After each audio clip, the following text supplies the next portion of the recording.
Adelaide Churchill was washing dishes one morning in Fall River, Massachusetts. It was almost time for lunch, and the New England air was quickly heating in the early August sun. From her kitchen window, she could see the 3-story house of her neighbors, the Bordens. They were a quiet and polite family, but this morning, Adelaide could see the shadow of someone through their front door screen pacing back and forth, as if in a panic. At once, she realized it was Lizzie, the youngest daughter of the family. Something didn't seem right. So Adelaide opened her window and called out across the yard, "Is everything okay, Lizzie?" Lizzie stopped pacing and stood at the screen door. "Oh, Adelaide," she yelled. "Come quick. Father's been killed." It's that feeling. When the energy in the room shifts. When the air gets sucked out of a moment. And everything starts to feel wrong. It's the instinct between fight or flight. When your brain is trying to make sense of what it's seeing. It's when your heart starts pounding. Welcome to Heart Starts Pounding, a podcast of horrors, hauntings, and mysteries. I'm your host, Kaylin Moore. This is a community of people who follow their dark curiosity wherever it may lead them. If you'd like to dive deeper into the community, and I hope you do, you can follow the show on Instagram and TikTok at Heart Starts Pounding, or join our Patreon. There you'll have access to archived episodes, bonus content, and some remixed episodes with commentary from Leo and I. All for just $3 a month. That fateful day of August 4th, 1892, would go down in American history as one of the most brutal and disturbing days of the 19th century. Echoes of the murder of Andrew and Abby Borden can still be heard today. I'm sure you recognize the old schoolhouse rhyme. Lizzie Borden took an axe, gave her mother 40 whacks. Once she saw what she had done, she gave her father 41. The rhyme depicts Lizzie Borden as a murderous psychopath, killing her mother in cold blood and then turning around to do the same to her father. But have you heard the real story of Lizzie Borden? Because in reality, Lizzie was never convicted of the murder of her father and stepmother in 1892. The jury just didn't believe there was enough evidence that pointed directly to Lizzie. And to be fair, at the time there really wasn't. I want to pull apart this case today. I want to tell you the story, the real story, of Lizzie Borden and the tragic day of August 4th, 1892. And for this one, listener discretion is advised. Let's dive in.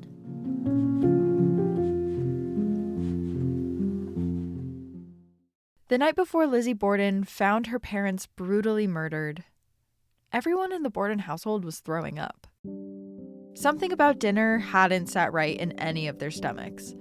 Inside the house was Andrew Borden, Lizzie's father, Abby Borden, Lizzie's stepmother, Bridget, their housekeeper, John V. Morse, Andrew's brother-in-law and Lizzie's uncle, Lizzie, who was 32 at the time, and Emma, her older sister, who was 41.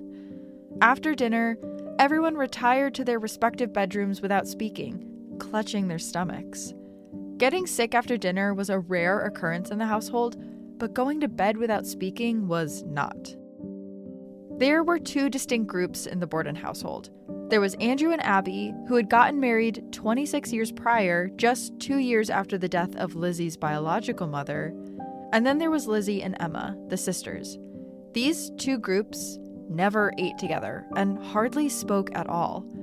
Whenever Uncle John Morse visited, which was becoming frequent, he would mostly hang out with Andrew and Abby, rarely seeing Lizzie and Emma unless it was to exchange the most basic of pleasantries. Bridget, the housekeeper, tended to float between the two groups, helping out wherever she was needed. It's unconfirmed, but Bridget may have actually had a favorite member of the household. See, though Bridget had been with the Bordens for a few years, Lizzie, Emma, and Andrew all referred to her by their last housekeeper's name, Maggie. Abby, the stepmother, was the only member of the house that called her by her real first name, Bridget. So in this episode, I'm going to be referring to Bridget by her real name, because to do otherwise would be rude, Lizzie. That's a rude thing to do. It sounds strange that these two groups had little to do with each other under the same roof. But in this house, it was easy to ignore one another. The Borden residence was a 3-story home in Fall River, Massachusetts. And while not extravagant, it was very comfortable for its 5 residents and 1 guest. Everyone had their own room, and Bridget lived in the servants' quarters upstairs. Let me be very clear here. The Bordens could have lived in a much bigger house if they wanted to. They were not in want of more money. Andrew Borden's grandfather was an incredibly successful businessman in his day. And boy, oh boy, did that money trickle down the Borden bloodline. Andrew had a brother who lived a life of decadence and risk, turning his inheritance into a large fortune. But Andrew was the exact opposite. He thought there was honor in hard work, and he chose to work a typical 9-to-5 as a cabinet maker, working his way up to furniture maker later in life and eventually becoming the director of the Merchants Manufacturing Company. He saved his money, never spending any more than he needed to, and boasting that he had never once borrowed money from anyone. But the night of August 3rd, the last night of his life, none of that really mattered, as he was doubled over with stomach cramps. All he could think about was getting up early the next day to go to work. Everyone in the house that night retired early. The morning of the tragedy, August 4th, was just like any other morning at the Borden house. Let's run through the sequence of events. Abby and Andrew awoke early and ate breakfast at 7 a.m. with Uncle John Morse. All of them were still suffering from the food poisoning, but they still had cold mutton, pancakes, coffee, and tea. Nothing like cold mutton after spending the entire night throwing up.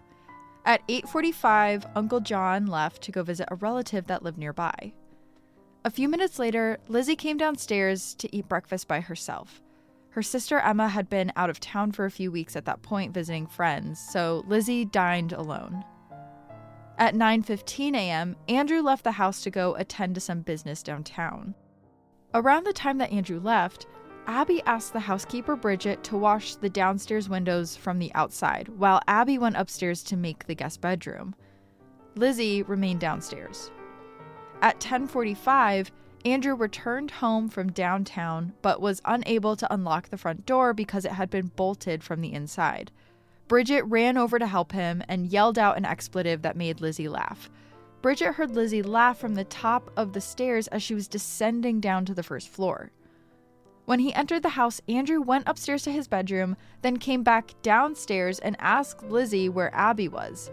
Lizzie replied that Abby got a note from a friend and was out of the house. He then went into the sitting room to take a nap on the couch. Lizzie, on the other hand, went back out to the shed to get a sinker for a fishing line. As she was coming back into the house, she heard a strange groan from the drawing room. It was when she came back to the house that she found Andrew lying on the couch, dead. The first police officer on the scene was Chief Hilliard. He was told that there was trouble at the Borden house, but he was not prepared for what he was about to see. Upon entry, he didn't recognize that it was Andrew laying on the couch. Andrew was laying on his right side with his legs still dangling off the front. The left side of his head had 10 deep and brutal wounds from some sort of sharp, small object. Whatever was used was sharp enough to completely bisect his left eye socket. Chief Hilliard described Andrew as having been, quote, hacked to pieces. But he also noticed that the scene around Andrew was very clean. No specks of blood anywhere aside from where his head had been bashed in on the pillow. Lizzie summoned Dr. Bowen, the family doctor, and told him to write to her sister Emma, who was staying 30 miles away.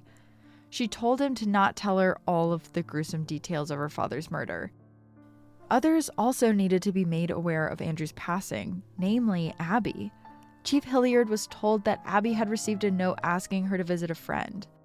He asked Lizzie if she could bring him the note, but Lizzie said that she didn't know where it was. Bridget, on the other hand, started getting antsy. She didn't hear Mrs. Borden leave, and she had been upstairs in her quarters lying down when Andrew was killed. The house was big, but it wasn't that big. How was she not aware of what was going on? Bridget insisted that they needed to find Abby now and tell her what had happened. And that's when Lizzie offered up some information. Lizzie told everyone that actually she thought she heard Abby return and that she thought she was upstairs. Bridget ascended the stairs with Adelaide Churchill, who was the neighbor from the beginning. Adelaide came over after hearing all of the commotion. The two women slowly tiptoed up the stairs. If Abby was home, she would have heard all of the panicking and come downstairs. So now, they feared the worst. Mrs. Churchill only cleared the stairs enough to see the guest bedroom, but from where she stood, she could see Abby lying on the floor. The women ran downstairs and told Dr. Bowen to go look. They couldn't bear seeing Abby like that. Upon first glance, Dr. Bowen actually thought Abby had died of fright. She was lying on the floor, face down, but slightly on her left cheek, with her arms just raised above her head.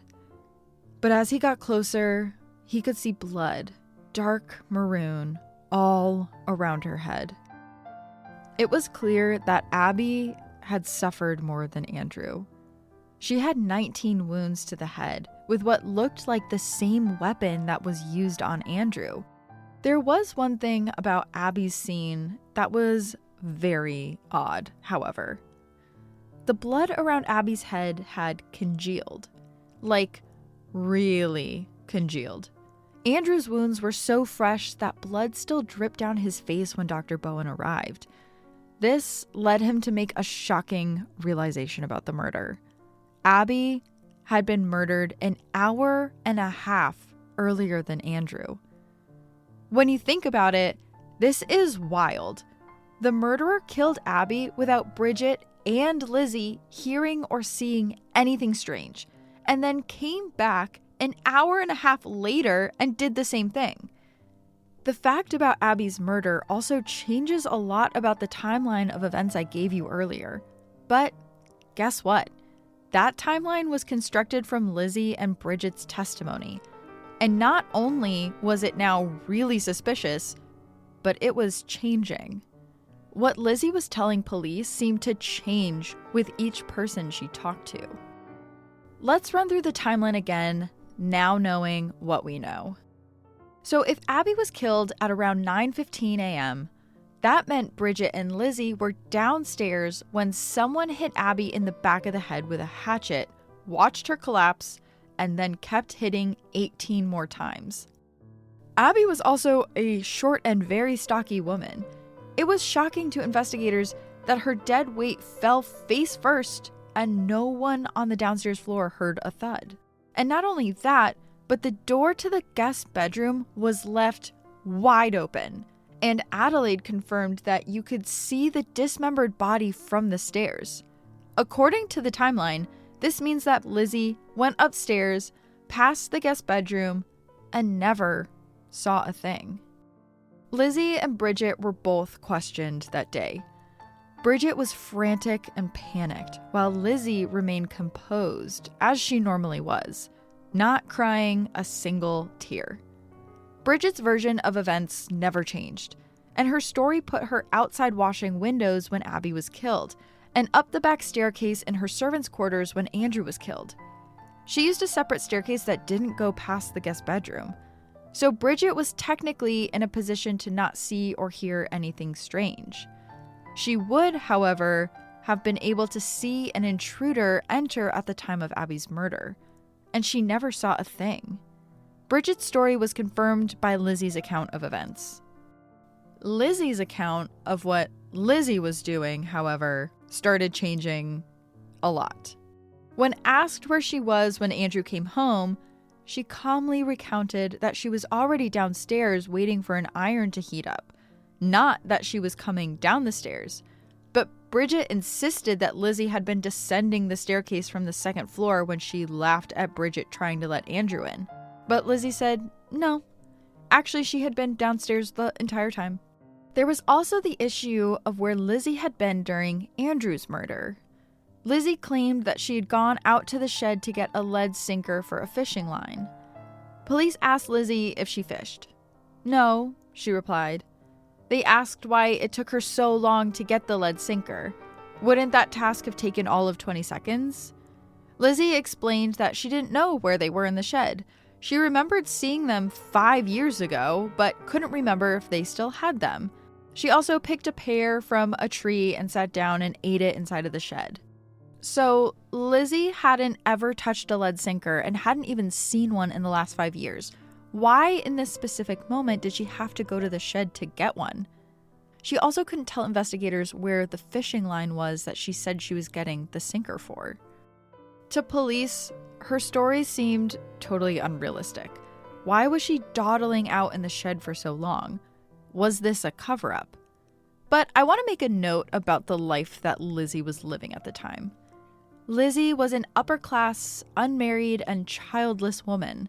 There was, objectively, not much for a woman in her position to do every day.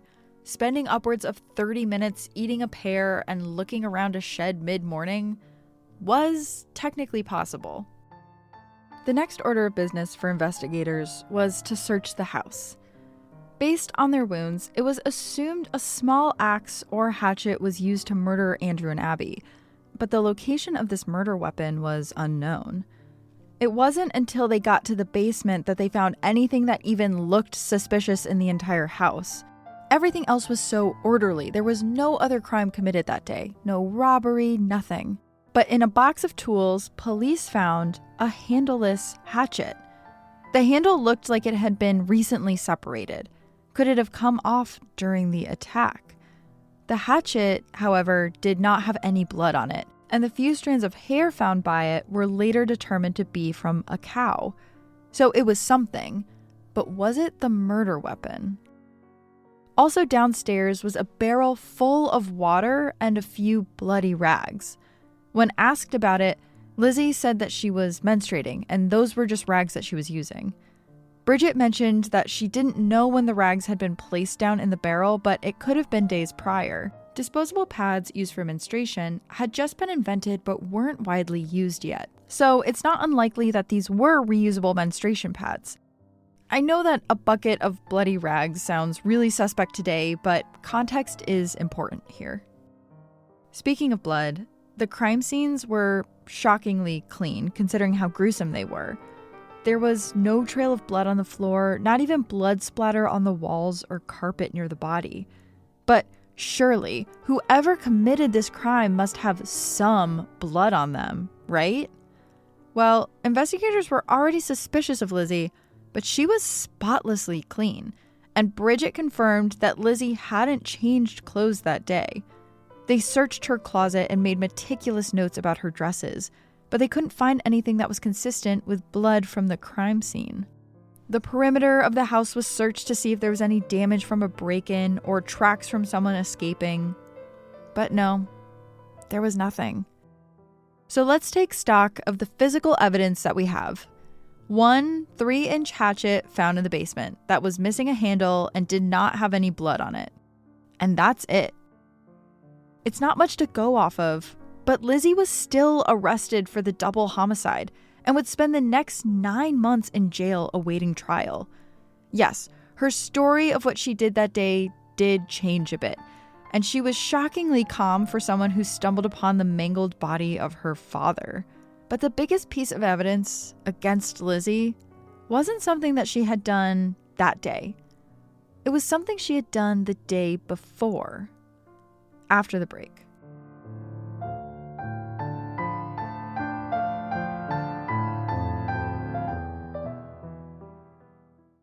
Two years before his murder, Andrew had sent Lizzie on an all-expenses-paid trip to Europe for unmarried women.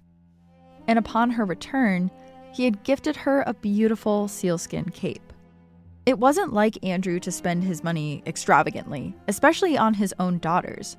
For having amassed a large fortune, the allowance he gave to Lizzie each week was less than what she would have made as a spinner in town. On August 3rd, the day before the murders, Lizzie walked into a local drugstore and told the clerk that she needed something to fix up her sealskin cape. And to do that, she said she would need prussic acid.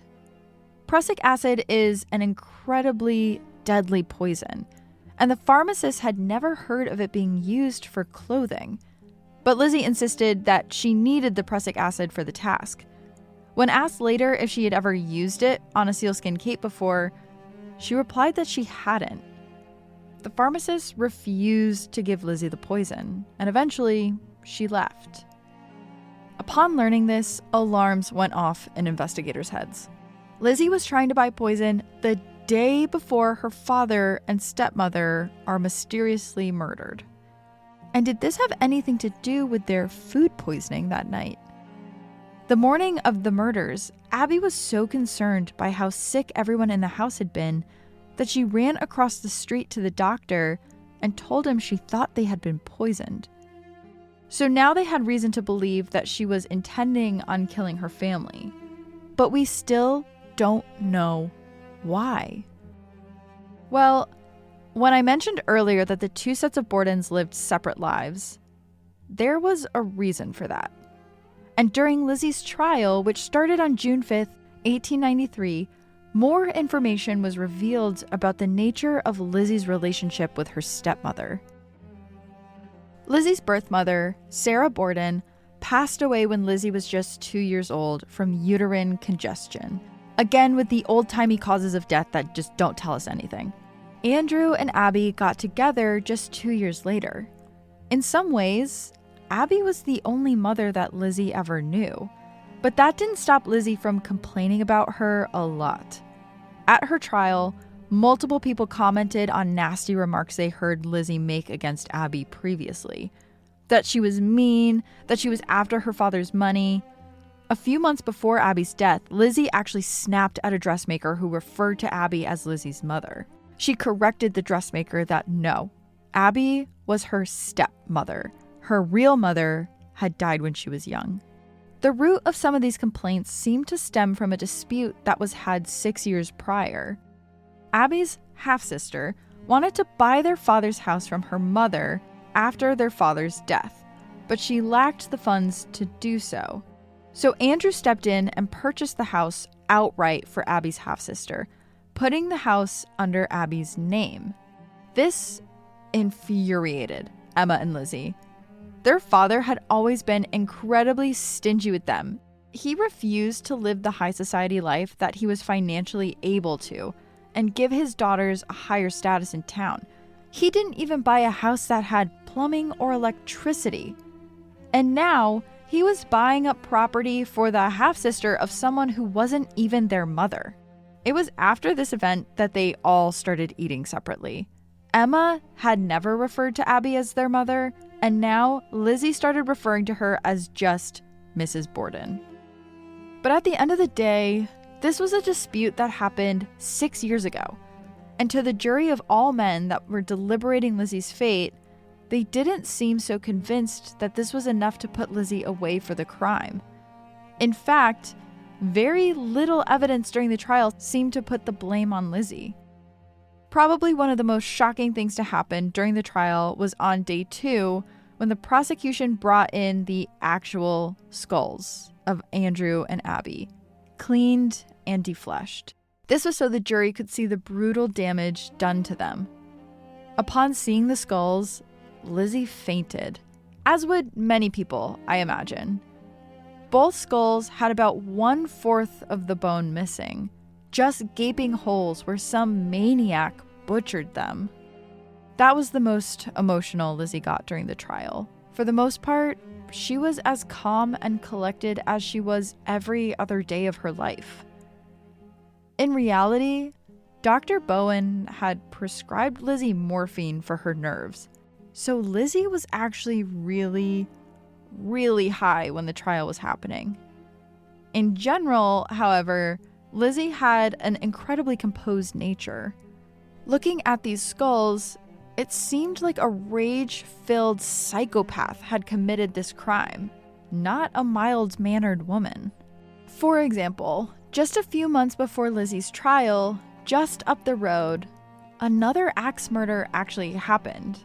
On May 30th, 1893, Bertha Manchester died from, quote, 23 distinct and separate axe wounds on the back of her skull and its base. Local headlines read, quote, "The man with the axe has once again come to the front in Fall River," suggesting that whoever was responsible for Bertha's murder may have also been the perpetrator in the Borden case.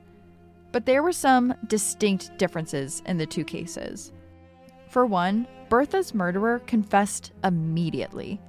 José Carreira de Mello was a Portuguese farmhand who had grievances about his wages with Bertha's father.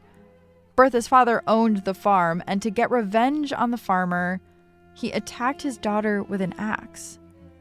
De Mello had arrived only months prior, and there was no way he was responsible for the Borden slaying. But everyone in town had heard about this crime, and they thought that this was the typical axe murder. Passionate, hateful, messy, impulsive.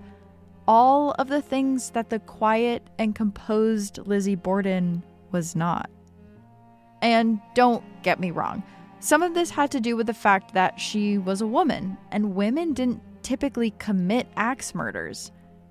But at the time, actually, there were a lot of crazy beliefs about women and violence.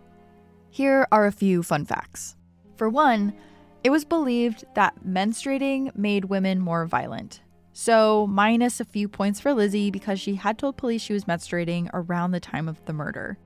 Another belief was that women have less rational control over their actions, especially their sexuality. But at the same time, they were less prone to criminal activity. Therefore, women who did commit crimes were seen as more morally depraved than their male counterparts. But this didn't extend to prostitution, which was seen as an understandable, natural crime for the sexually aggressive woman. But basically, all this meant that if Lizzie was found guilty, she would be viewed as an untamed, morally depraved monster, way worse than any man who committed this crime. So the defense needed to prove her innocence. I want to also talk about the issue with the hatchet that came up during the trial. The only physical evidence that they had for the crime. It was brought up by the defense that the blade of the hatchet was 3.5 inches long. However, and this is really important, some of the wounds on Abby were only 2 inches long. They couldn't have been made by that hatchet. It was also suggested that to get enough leverage to make the wounds as deep as they were, the hatchet would need a handle that was at least 14 inches long. The missing handle for the hatchet was estimated to be 12 inches long. It's not a huge discrepancy, but it was starting to feel like the one thing the prosecution had, the murder weapon, wasn't legit. Then there was the medical examiner, who, upon doing an autopsy on Andrew and Abby, ruled that there, in fact, wasn't poison in their stomachs. They all did happen to get food poisoning that night, Lizzie included. There was no evidence that Lizzie had tried to poison them that night, and maybe she actually was trying to get the prussic acid for her cape. It was looking like things were going to go in Lizzie's favor. There just wasn't enough to prove that it was her. But then Alice Russell took the stand, and she had witnessed something that did not look good for Lizzie. Alice Russell was Lizzie's older, spinster friend, and she had seen Lizzie both the night before the murder and stayed in the Borden house for a few nights afterwards to help out Lizzie and Emma. The night before the murder, Alice said Lizzie mentioned she was feeling like she was slipping into a depressive episode. Lizzie said she felt as if something was hanging over her and followed her around wherever she went. Now, depressive episodes don't make people axe murderers, but do we think that they really had a good understanding of mental health in the late 1800s? No. Lizzie also spoke of her father's enemies. mentioning that a man had come by to ask Andrew about renting a property but was turned away. He left the Borden house sneering. After the murder, Alice remained at the Borden household and slept there overnight. On Sunday morning, she came down to find Lizzie behaving strangely. Lizzie and Emma were stuffing something into the oven. Alice asked what they were doing, and Lizzie responded that she had a dress that was covered in paint that she was going to burn. Alice told Lizzie that she shouldn't let anyone see her doing that because it looked suspicious as hell, but Lizzie just ignored her. When investigators went through their notes on Lizzie's dresses, they didn't see anything about a dress covered in paint, and they would have taken note of that. Was this a dress that Lizzie had hidden? But then Emma took the stand and said that it was her idea to burn the dress, not Lizzie's, which made it seem like a much more innocent task. The dress felt damning. Was this the blood-soaked piece of evidence that the prosecution needed to put Lizzie away? The only problem was that they didn't have the dress, and Alice didn't see what was on it, so it was another weak lead against Lizzie. The trial went on for 3 weeks in the sweltering heat of summer, and Lizzie never testified for any of it. Reporters couldn't believe that everyone inside the courtroom had survived the mid-90s heat wave for almost a month. The prosecutors argued that while there was no physical evidence, all of the circumstantial evidence pointed towards Lizzie. There weren't any other suspects. It had to be her. But that's not how our justice system works. For Lizzie to be found guilty, she'd need to be found guilty beyond a reasonable doubt. And when it came down to render a verdict, the jury gave a resounding not guilty. The courtroom full of mostly female spectators erupted in cheers. Lizzie fell to her knees and rested her head on the rail. It seemed that no one believed Lizzie could have committed this crime. Though the crowd celebrated her acquittal, the support dwindled over the years. Lizzie remained in Fall River, buying a much nicer home in a much nicer part of town with her sister Emma, but she was shunned by her community. Lizzie became a recluse, and later in life, even Emma turned her back on her. Lizzie Borden died on June 1st, 1927. Her final ask was to be laid at her father's feet.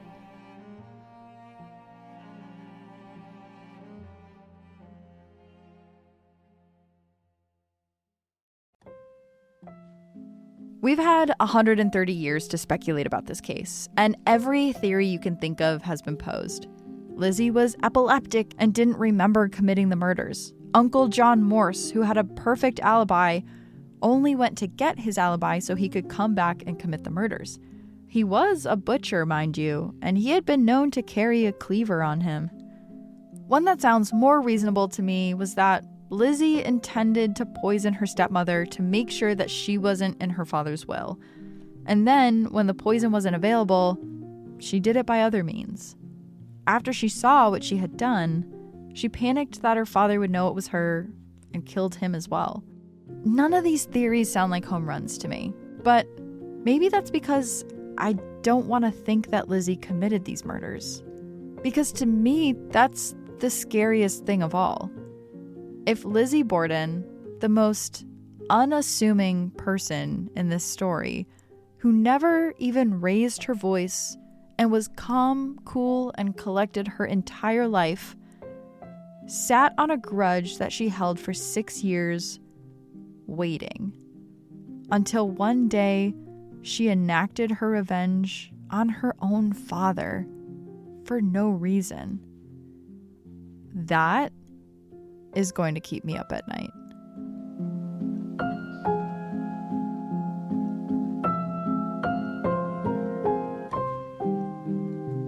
Next week, join me for a bonus episode with professors of criminology Amy Schlossberg and Megan Sachs, who host the Women in Crime podcast. We're going to be looking at this case from a modern criminology angle, and you don't want to miss it. And a special thanks to the show's patrons: Marian Ellis, Sam, Eric, Corinne, Danielle, Jade, Rowan, Day, Julie, Amy, Kiri, Ivy, Jennifer, Marie, Tracy, Eliana, Smelly Taco Soup, I couldn't find your name, Rita, Holly, Mary Crizel, Audrey, Danielle, Ingrid, Kevin, Amelia, Brandon, Piper, Connie, Kieran, DJ, Vanessa, Jessica, Julianne, Cassie, Alyssa, Valerie, and Anya. I love you all. This has been Heart Starts Pounding. Written and produced by me, Kaylin Moore. Music by Artlist. Special thanks to Travis Dunlap, Grayson Jernigan, the team at WME, and Ben Jaffe. Have a heart-pounding story you'd like to tell or a case request? Check out heartstartspounding.com. Until next time, stay curious. Woo!